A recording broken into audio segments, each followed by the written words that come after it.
უდართა წიგნი ფართოდ გამოიყენებოდა ეგვიპტის მოსახლეობის ყველა ფენის მიერ, ვისაც კი მატერიალურად შეეძლო მისი შეძენა. იმის მიუხედავად, რომ ახალი სამეფოს დროს ფარაონებისთვის ახალი ლიტერატურული ნაწარმოებები შეიქმნა იმ ქვეყნიური მოხმარებისთვის, მაგალითად ამდუატის წიგნი ან ლითანია რასადმი. უდართა წიგნის გამონათქვამების გარკვეული ნაწილი სამეფო სამარხებში ეგვიპტის ისტორიის ბოლომდე გამოიყენებოდა. ოფიციალური ეგვიპტური იდეოლოგიის თანახმად ადამიანის ცხოვრება დედამიწაზე იყო მხოლოდ მოკლე მონაკვეთი მისი მარადიული არსებობისა, რომელიც მიცვალებულთა ქვეყანაში, ანუ დასავლეთში, მზის ჩასვლის მხარეში უნდა გაგრძელებულიყო. ადამიანის სიკვდილის მომენტში მისი სულიერი საწყისი ეგვიპტურად ბა, რომელსაც ეგვიპტელები გამოსახავდნენ როგორც ფრინველს ადამიანის თავით, შორდებოდა სხეულს.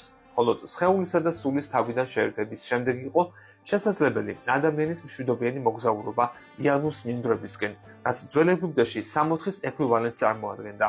სწორედ იალუს მინდვრებში ელოდა მას საბოლოო ნეტარება.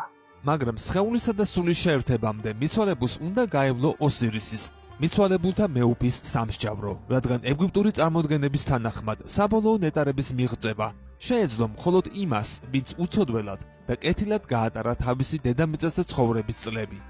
თავისი სიტყვის წარმოთქმის შემდეგ მისი სიმართლის შესამოწმებლად სიმართლისა და წესრიგის ქალღმერთი მაატი წონიდა მის გულს, რომელსაც ფრინველის ბუმბული არ უნდა გადაეწონა.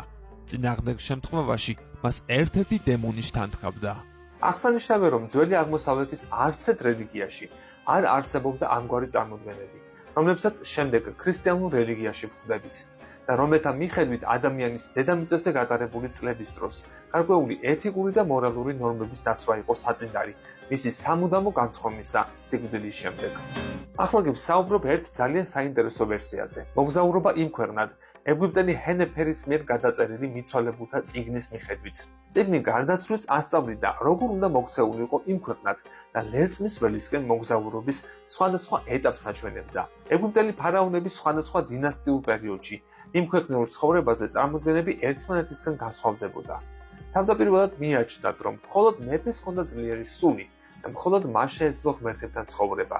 სხვა ყველანი კი სამარხებში მოჩვენებებად რჩებოდნენ.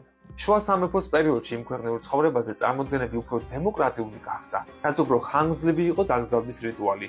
სულს მით უფრო მეტი შესაძლებლობა ეძლეოდა. ღვთაება ოსირისთან ერთად ეცხოვრა ლერწმის ველზე, ანუ იმ ქვეყნად. ძველი ეგვიპტელები დაკრძალვის ცერემონიისთვის მოტირილებს ქირაობდნენ, რომლებსაც მოთქმა გოდება და თავზე მტვრის წაყრა ევალებოდათ.